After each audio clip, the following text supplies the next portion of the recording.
Сержанды асырағым келмейді. Ешкім күтпеген жағдай орын алды. Бүгін таңертең Сержан мен Арай әлеуметтік желі арқылы екі жаққа ажырасып кеткені жайлы жарыса жазды. Арай, Сержан Арай жұбы жоқ. Болмайды. Өз таңдауымызды жасадық. Ол да менде.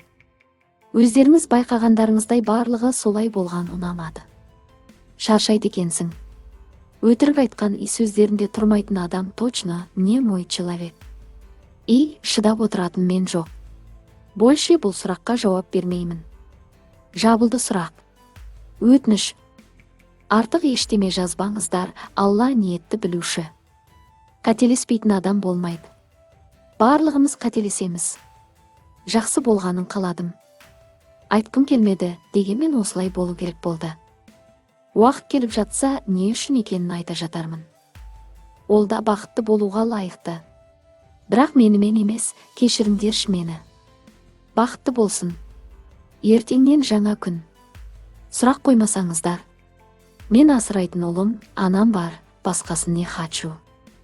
Алла отбасын асырайтын ер азамат жолықтырсын. Сержан Инстаграм арқылы сторис жариялады. Мен еш нәрсе айтпаймын. Солай болу керек болды. Қазір ол мән-жайды тек қана анам біледі, және ағам біледі, басқа ешкім еш нәрсе білмейді. Ештеңке айтқым кеп тұрған жоқ, түнімен ұйықтамадым, ұйқы болмады. Қазір Есік қаласына шығып бара жатырмын. Деді Сержан, олардың неліктен ажырасқаны туралы әр түрлі пікірлер бар. Желі қолданушылары жарыса жазып жатыр. Ал Арайдың астын сызбеккен сөздеріне келсек, ол менің асырайтын адам, менің анам мен балам, мен басқа ешкімді асырағым келмейді деп айтты. Бұдан не көреміз? Арай Сержанды асырамаймын деді астарлап, екінші тарап Сержан Арайдың бұл сөзімен келіспейді. Өз ақиқатымды анам біледі деді. Ол қандай ақиқат? Осы жайлы желі қолданушылары жарыса жазып жатыр. Бұл ақиқат Арайдың Сержанға деген талабы болуы мүмкін. Себебі Сержан Арайдың үйінде күшік күйеу болып жүрген болатын.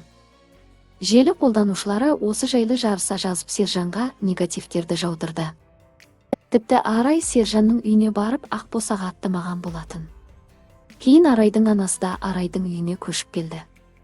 Сержан мен Арайдың отбасылық өмірінде күн сайын түсініксіз жайттар орын алды. Ақыры қос жұп екі жаққа ажырасып кетті.